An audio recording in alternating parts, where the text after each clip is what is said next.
Bien, alors on parlait du football, mais évidemment le football, selon les lieux, a une importance particulière. Et il a une importance toute particulière en Iran. Donc ça m'a permis de faire le lien entre mes deux objets préférés, l'Iran et le football. Parce qu'en Iran, ce qui est frappant, c'est la ferveur qu'il y a pour le football. Et donc ça pose le problème de la société iranienne dans son ensemble. Dans la mesure où le sport traditionnel en Iran, c'est la lutte.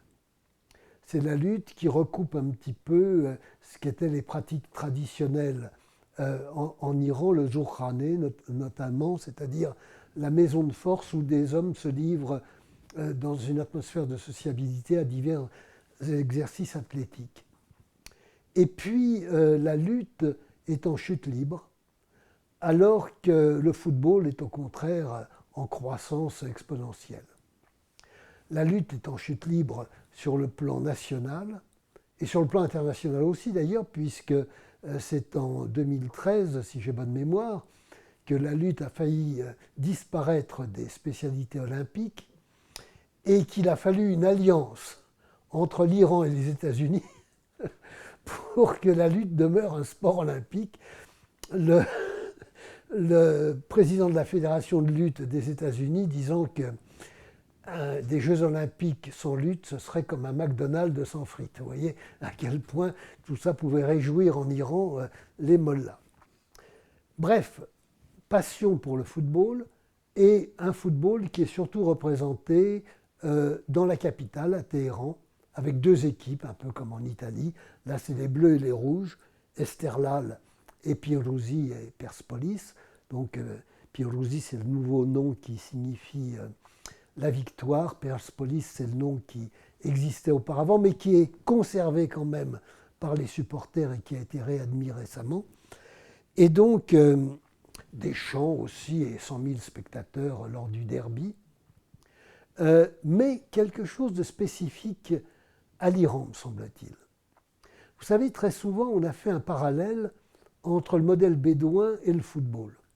À mon avis, c'est tout à fait inexact. Le modèle bédouin, c'est moi contre mon frère et moi contre mon cousin, mon frère et moi contre mon cousin, et mon cousin contre l'autre, etc. Or, au football, c'est pas ça du tout. En Europe, en tout cas. En Italie, par exemple, quand la Juve, la Juventus de Turin, joue en Coupe d'Europe, les supporters du Torino vont appuyer l'équipe adverse de la Juventus lors d'une compétition européenne et viendront chanter le soir sous les locaux, les fenêtres des locaux des clubs de supporters en disant « Ah, vous vous êtes fait avoir », etc. Ils sont très contents. En Iran, ce n'est pas toujours comme ça. En Iran, quand vous avez des matchs de coupe asiatique et que les Bleus, par exemple, s'opposent à une équipe du Japon, à ce moment-là, tous les supporters, les rouges et les bleus, vont scander « Iran, Iran ». C'est que le sentiment national en Iran est quelque chose d'extraordinaire et qu'on ne comprend rien à ce pays si on ne comprend pas ce qu'est le sentiment national. Un sentiment national qui est lié à l'ancienneté du pays, de l'empire, etc., avec une langue qui est spécifique, le persan, et une conscience, si vous voulez, de cette nation grandiose qui est partagée pas seulement par les élites, mais aussi par la population rurale ou la population pastorale et la population des villages ou des petites villes. Donc il y a ce nationalisme qui s'exprime et qui s'exprime de façon très forte, qui est néanmoins contrebalancé par trois choses. Contrebalancé d'une part par le régime lui-même, parce que si le régime est nationaliste, et la guerre Iran-Irak a au contraire exalté ce nationalisme, néanmoins il se méfie beaucoup des stades. des stades où certes on exprime ses penchants nationalistes, etc., mais en même temps des stades où il y a de la turbulence, des stades où on va scander Shire Samovar, Darkun et Davar, le robinet du samovar dans le cul de l'arbitre. Ce qui évidemment n'est pas pour plaire aux mollahs avec leur morale extrêmement rigoureuse et scrupuleuse. Et donc, il y a dans le grand stade de Téhéran des portraits de Khamenei, donc du guide de la révolution, et aussi de Ali, donc le premier imam des chiites, etc. Donc, il y a la crainte aussi de cette effervescence dans les stades qui se traduit ensuite par une effervescence dans la ville elle-même quand il y a une victoire ou une défaite. Et donc, il y a beaucoup de réserves et de craintes de la part du régime vis-à-vis de tout ce qui peut se passer dans les stades, ce qui fait que les stades sont surveillés. Alors le deuxième problème, c'est le problème des femmes.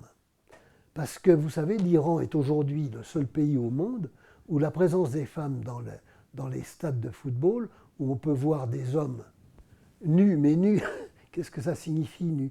Ça signifie donc dont on voit les bras et les cuisses. Et donc c'est tout à fait déconsidéré et c'est pas possible qu'on puisse voir ça et qu'on laisse les femmes voir ça, des hommes qui ne sont pas de leur famille et qui qui exposent leurs membres. Alors vous savez, nu, ça a une extension très variable. Une fois, dans mon village du nord de l'Iran, il y a un paysan qui me dit « Viens, ce soir, on va voir des femmes nues ». Il y a Adjab, je dis « Ah bon, extraordinaire, qu'est-ce qui se passe ?» Alors, il m'emmène en effet voir la télévision. Et là, c'était la télévision de Los Angeles où il y avait des femmes qui avaient des manches courtes. Et alors, elles étaient lortes, elles étaient nues. Bon, d'accord. Donc là, c'est un petit peu la même chose, si vous voulez. Donc, ils vont voir. Et d'autre part, ils vont entendre ces gens qui ont des slogans tout à fait en marge de la civilisation telle qu'on la souhaite. Donc, il faut interdire aux femmes l'accès au stade. Alors, c'est vrai que là, très dernièrement, donc nous sommes en décembre 2019, donc ça nous ramène à novembre 2019, il y a eu, ou bien c'était fin octobre, il y a eu un match contre le Cambodge, auquel d'ailleurs personne n'assistait parce que le Cambodge est nul en football, que l'Iran a gagné d'ailleurs 14-0. Et là, 3500 femmes ont pu accéder au stade. C'était une revendication parce que les femmes ne pouvaient accéder au stade qu'en se grimant, en se transformant en hommes. C'est d'ailleurs le sujet d'un film de Jafar Panahi, Offside, hors-jeu, qui montre les tentatives d'une femme d'accéder au gradin déguisée en homme, et puis là un contrôle à l'entrée qui empêche la plupart des femmes qui sont déguisées d'entrer dans le stade. Et alors que l'Arabie saoudite, qui pourtant est très rigide sur les principes, a autorisé les femmes à aller au stade il y a quelques mois de cela. Donc l'Iran, là... Et c'est vrai que c'est une revendication féminine. Or, il faut bien voir qu'il y a un décalage en Iran entre la société civile et le régime islamique. C'est-à-dire que notamment, il y a beaucoup de femmes qui vivent comme en Occident, mais, si vous voulez, à l'abri des murs de leur maison. Parce que dans la rue, il faut avoir au contraire un air grave, et d'autre part, pour les femmes, porter le tchador ou au moins un hijab, un fichu, si vous voulez, qui recouvre la chevelure. La chevelure qui est objet de tentation, comme chacun sait. Et donc, ce qui fait d'ailleurs que les femmes un peu protestataires ou qui ne veulent pas se laisser modeler par cette logique hijabiste laissent échapper une mèche blonde de leur hijab. Les femmes sont interdites de stade encore, sauf pour les matchs internationaux où on les parque dans un espace bien particulier du stade.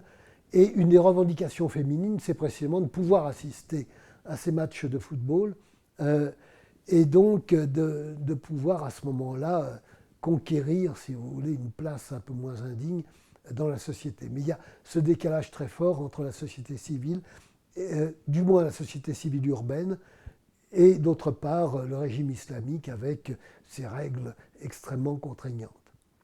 Alors il y a ça, et puis alors le troisième élément, si vous voulez, qui va un peu à l'encontre de l'expression de ce nationalisme, c'est les revendications régionales et nationalitaires. Il faut bien voir que l'Iran est un pays où il y a à la fois une majorité chiite, mais il y a des sunnites aussi.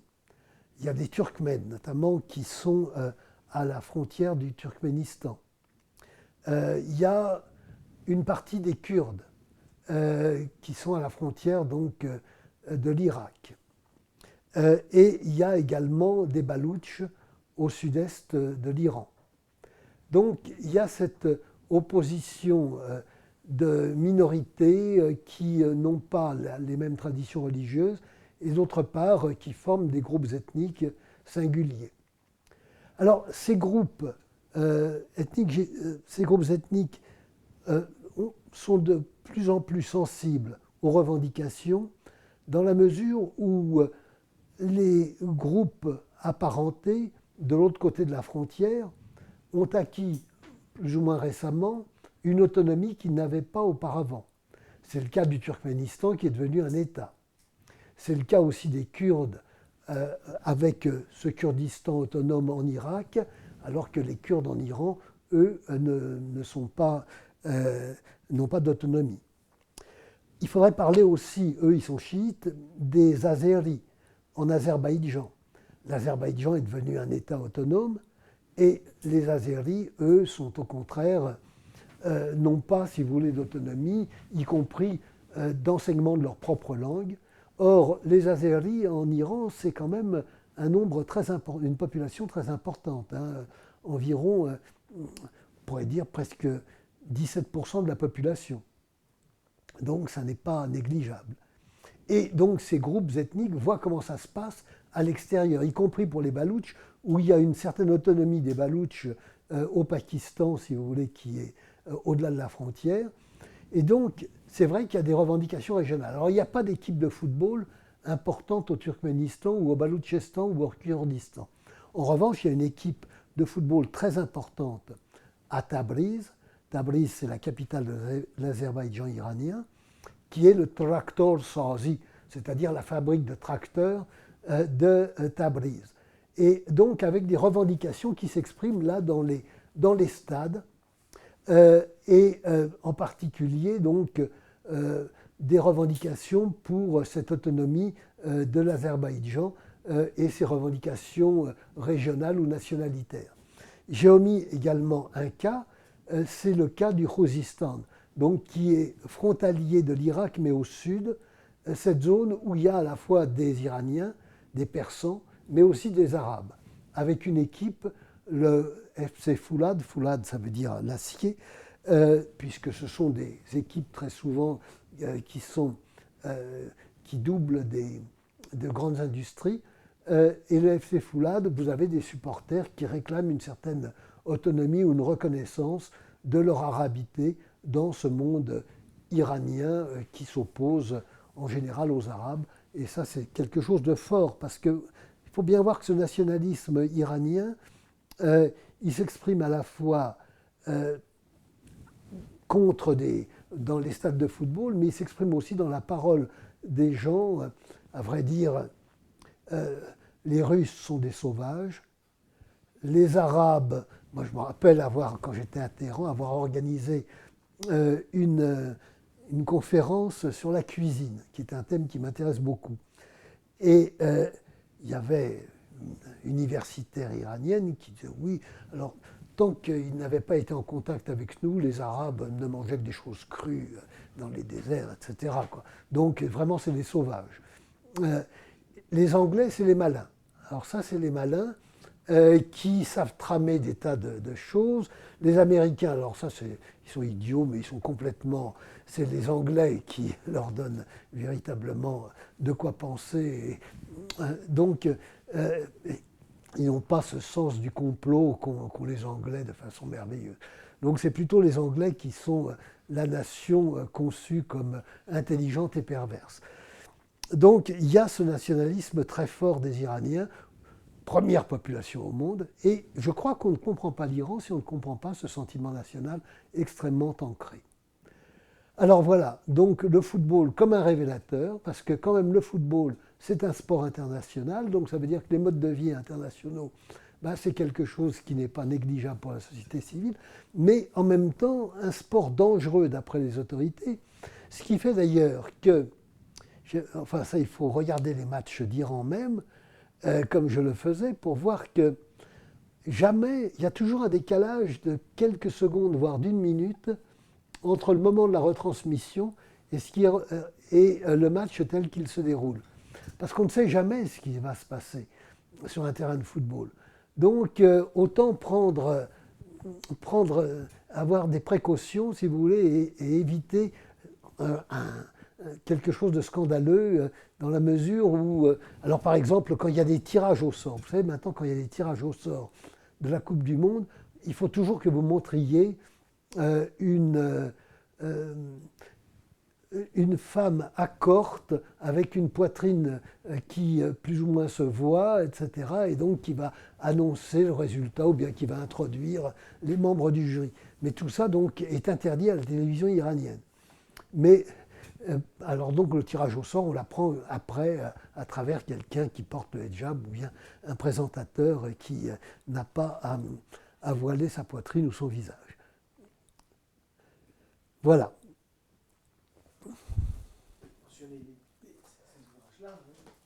Oui, alors donc ça c'est l'ouvrage qui a été réédité sur le match de football. Donc à Marseille, Naples et Turin. Et ça, c'est un petit ouvrage plus synthétique sur le football qui a été aussi réédité, mais qui, je crois, maintenant n'est plus. Donc, football, la bagatelle la plus sérieuse du monde. Parce que c'est vrai que c'est une bagatelle, ça n'est que du jeu. Mais un jeu sérieux. Un jeu sérieux et qui mobilise des passions et qui colporte une vision du monde, comme j'avais essayé de vous le dire tout à l'heure. Donc, comment aborder un phénomène comme le football avec ce rassemblement éphémère, donc tout à coup 100 000 personnes assemblées dans un stade et puis qui ensuite se dispersent aux quatre coins de la ville, de la région, voire de la nation. Pas simple. Alors, bon, le premier geste, ça a été de rentrer dans des clubs de supporters et de demander à des individus un peu de nous raconter leur passion pour le foot. Donc, en leur demandant un peu leur itinéraire, d'où leur venait cette passion, leur relation familiale, et comment eux-mêmes allaient au stade, avec qui, etc. Ça a été donc une enquête d'abord sur des individus, et pas seulement d'ailleurs sur des supporters, mais aussi sur des gens saisis dans la ville et qui se rendaient régulièrement au match, que je pouvais rencontrer à la sortie de match, et puis à qui je disais, bon, ben, est-ce que ça vous dérangerait qu'on en reparle dans un autre cadre? Donc, essayer de faire des biographies de ces gens pour voir comment leur était venue la passion pour le football. Alors ça, c'était une première, aussi bien en France qu'en Italie, ça a été la première démarche, si vous voulez, de reconstituer des histoires individuelles autour du football et de la passion pour le football. La deuxième démarche, que je n'ai pu effectuer qu'à Marseille, je vais vous expliquer pourquoi, c'était de voir en fait cette foule. Comment était-elle et de qui était-elle composée? Ce qui fait que je ne l'ai fait qu'à Marseille parce que je n'avais d'étudiants qu'à Marseille. Et donc il a fallu faire une enquête quantitative à ce moment-là dans les différents espaces du stade pour voir qui venait au match, d'où il venait, depuis quand il venait, quels étaient ses joueurs préférés. Donc une sociologie là, du public du stade qui a demandé, et là c'est pour ça qu'il y avait eu ces crédits du ministère de la Culture qui ont été bienvenus pour organiser ce genre de choses, parce que c'est une foule temporaire qui, quand elle arrive dans le stade, veut immédiatement monter les escaliers et arriver en haut des gradins, où tout à coup il y a cette sorte de métamorphose, d'après ce que j'ai compris, de l'être qui laisse apparaître ses émotions et ses convictions. Et donc, il fallait pouvoir saisir ces gens aussi bien à leur arrivée au stade qu'à leur départ du stade, qu'à la mi-temps, où on pouvait aller interroger comme ça d'autres personnes. Et il y a eu comme ça des cartes du stade qui ont été réalisées à Marseille. À Naples et à Turin, c'était beaucoup plus compliqué. On n'a pu avoir que une vision approximative, si vous voulez, de la répartition de la foule. Mais ça a été très intéressant parce que ça montrait surtout que le football, sport populaire, n'était pas seulement apprécié par des gens des classes populaires, mais qu'en définitive, on avait là toute une société, évidemment qui n'était pas placée dans les mêmes espaces du stade, parce que les places y sont plus ou moins chères, et puis d'autre part, il y a les relations de sociabilité, mais on avait quand même une diversité qui n'était pas du tout ce que l'on pouvait penser au départ, et y compris, ce qui était intéressant aussi, c'était de voir la place des immigrés dans le stade. Donc avec des possibilités de passage d'un âge, parce qu'il y avait aussi le critère d'âge qui est important. Vous savez, en général, les jeunes sont plutôt dans les virages, donc dans les stands, dans les ends, bref, dans ces espaces où on peut encourager directement les avants de l'équipe ou décourager le goal de l'équipe adverse. Donc c'est là véritablement qu'on milite, parce que ce qui est intéressant aussi dans le football, c'est que c'est un spectacle participatif. Ça n'est pas, si vous voulez, le cinéma ou le théâtre où l'histoire est déjà écrite avant la représentation. C'est quelque chose où l'histoire se déroule sous nos yeux et sur laquelle on a le sentiment, qui n'est pas toujours infondé, que l'on peut avoir une influence sur le déroulement du jeu, en conspuant les adversaires et évidemment en louant les nôtres et en les encourageant. Donc, il y a aussi ce critère d'âge qui intervient dans la répartition des spectateurs dans les tribunes du stade. Alors, un autre échelon, si vous voulez, qui a été nécessaire, c'est dans l'enquête auprès de gens les plus divers, de voir en quoi cette équipe de football représentait véritablement la ville.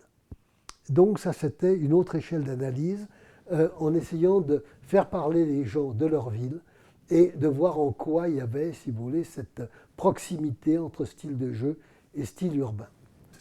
Il y avait la comparaison qui intervenait, la comparaison entre Marseille, Naples et Turin, on en a parlé, mais aussi la comparaison plus lointaine avec des jeux qui se sont pratiqués ailleurs, dans d'autres sociétés ou à d'autres époques.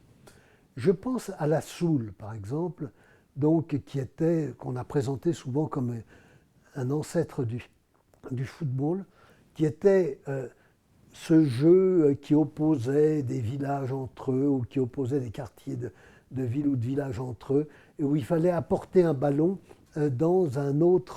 sur un autre périmètre, et où il y avait des relations de violence extrêmement fortes.